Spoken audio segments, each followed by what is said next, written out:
Shri Ram college में आयोजित कृषि निर्यात प्रोत्साहन गोष्ठी में किसानों की निर्यात क्षमताओं को बढ़ावा देने के उद्देश्य से किया गया कार्यक्रम का आयोजन। जनपद मुजफ्फरनगर के श्री राम कॉलेज के ऑडिटोरियम में पीजेंट वेलफेयर एसोसिएशन के तत्वाधान में कृषि निर्यात की क्षमताओं व प्रोत्साहन गोष्ठी का आयोजन किया गया।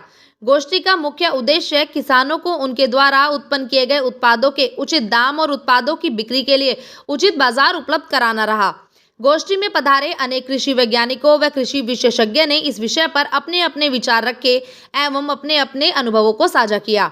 भारतीय किसान यूनियन अराजनीतिक के राष्ट्रीय प्रवक्ता धर्मेंद्र मलिक ने गोष्ठी में अपने विचार रखते हुए बताया कि मुजफ्फरनगर अपने गुड़ के लिए पूरे विश्व में प्रसिद्ध है, लेकिन किसानों को यहाँ गुड़ की बिक्री के लिए उचित बाजार उपलब्ध नहीं है। किसानों को अपना गुड़ व अन्य फसलें जैसे गन्ना, आम, बासमती चावल, अमेरिकन गाजर आदि व्यापारियों को बेचने पड़ते हैं और व्यापारी आगे उन्हें दाम बढ़ाकर बेचते हैं, जिसके चलते किसानों को उनकी फसलों का उचित मूल्य नहीं मिल पाता। इस बारे में उन्होंने कहा कि सरकार को किसानों को ध्यान में रखते हुए उनकी फसलों की बिक्री के लिए उन्हें उचित बाजार उपलब्ध कराने चाहिए, ताकि किसान बिना किसी बिचौलिए के अपनी फसल स्वयं उचित मूल्य पर बेच सके। साथ ही उन्होंने कहा कि जनपद से खांडसारी के खत्म होने से किसान अपने गन्ने को शुगर मिलों में बेचने के लिए मजबूर हैं। वहीं मिलों द्वारा किसानों को उचित समय पर उनकी गन्ने की फसल का भुगतान नहीं किया जाता। गोष्ठी में आए कृषि विशेषज्ञों ने अपने अपने सुझाव साझा करते हुए कृषि उत्पादों के निर्यात की क्षमता को प्रोत्साहन देने आदि के बारे में विस्तार से जानकारी दी। गोष्ठी को सफल बनाने में पीजेंट वेलफेयर एसोसिएशन का पूर्ण सहयोग रहा।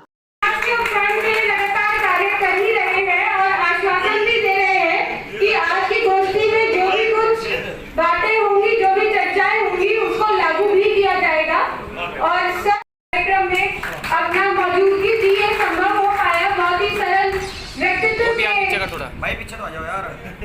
हमारे डीएम वो भी आज हमारे बीच में है।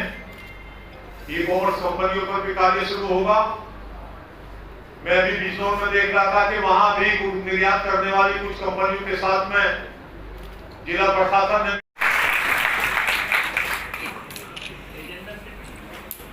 श्री नीरज बालियान जी मॉडल बहुत ही विशेष नाम है आज के कार्यक्रम के लिए। आगे टेक्निकल वेट करके सरकार स्वागत करेंगे। सबने इतना कीमती समय दिया आज के कार्यक्रम में पधारने के लिए, बहुत बहुत धन्यवाद सर।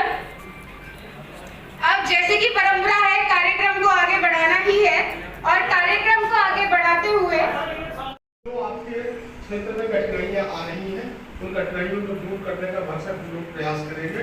यहाँ पे गुड़ के क्षेत्र में गन्ना आपका यहाँ की प्रमुख फसल है। गुड़ के अलग अलग तरह के उत्पाद हैं जिनमें फसलों की प्रदर्शनी के साथ वहाँ पे लोगों ने ताकि आप मंडी में दुकान के लिए बात किया है। स्वागत करें।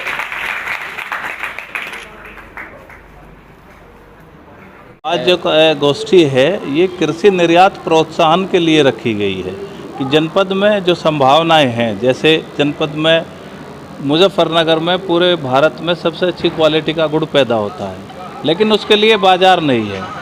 दूसरा, मुजफ्फरनगर का जो आम है, मुजफ्फरनगर में जो सब्जियों की बेल्ट है उसमें अगेती जो खीरे की वैरायटी है या अमेरिकन गाजर है, उनको दुनिया में या देश में कहाँ अच्छा बाज़ार मिल सकता है, कहाँ कहाँ तक उसकी पहुँच हो सकती है, इसमें सरकार की कहाँ आवश्यकता है, इन सब विषयों को लेकर इस गोष्ठी का आयोजन किया गया है। और इस गोष्ठी में जो है स्टेट के अधिकारी, जिलाधिकारी महोदय और जो एपीडा एक संस्था है भारत सरकार की जो निर्यात को प्रोत्साहन करती है और विशेष रूप से हमारा जो बासमती है जिसको हम पैदा करते हैं, जिसको बाज़ार नहीं मिल पाता, मोटे धान के रेट में बेचना पड़ता है, तो उसका निर्यात कहाँ हो सकता है और किसान कैसे इस प्रतिस्पर्धा में भाग ले सकते हैं।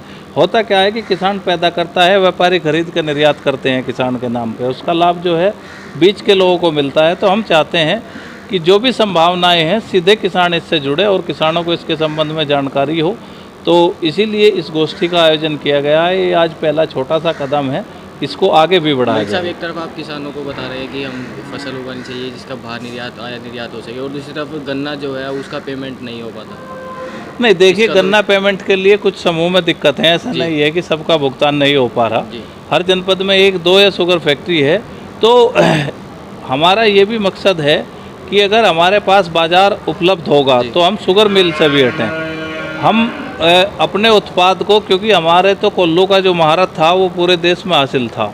जब से हम शुगर मिल पर डिपेंड हुए हैं, खंडसारी उद्योग मरा है, हमारा इसका मकसद ये भी है कि खंडसारी उद्योग को जिंदा किया जाए, जिससे किसानों को केवल शुगर मिल पर ही निर्भर ना रहना पड़े। उद्देश्य क्या है आपका? इस गोष्ठी को आयोजित करने का एक ही उद्देश्य है कि जो हमारे उत्पाद हैं उनको अच्छे से अच्छे रेट कहाँ मिल सकते हैं, वो बाज़ार किसानों को मिले। ये यहाँ जनपद मुजफ्फरनगर और पश्चिमी उत्तर प्रदेश के क्षेत्र में जो कृषि उत्पाद है उसके निर्यात की संभावनाओं पर एक कृषि निर्यात समिट का आयोजन किया गया है।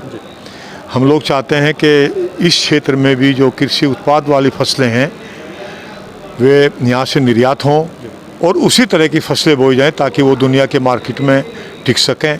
तो उसी के लिए आज हमारे पास में यहाँ कृषि के विशेषज्ञ हैं, कृषि वैज्ञानिक हैं, निर्यात करने वाली संस्था जो भारत सरकार के मिनिस्ट्री ऑफ कॉमर्स के अंतर्गत आती है, अपेडा कृषि निर्यात विकास प्राधिकरण, वो भी हमारे बीच में आए हुए हैं। उत्तर प्रदेश कृषि निर्यात नीति को लागू करने के लिए जिलाधिकारी महोदय हमारे बीच में आए हुए हैं।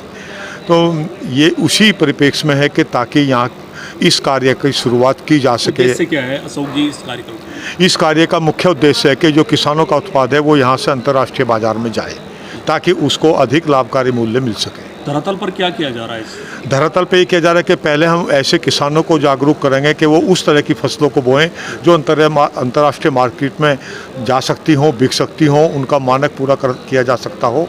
और फिर हम उस अपेडा की भूमिका को यहाँ बढ़वाएंगे ताकि वो उनका निर्यात में जो है उनको मदद करे।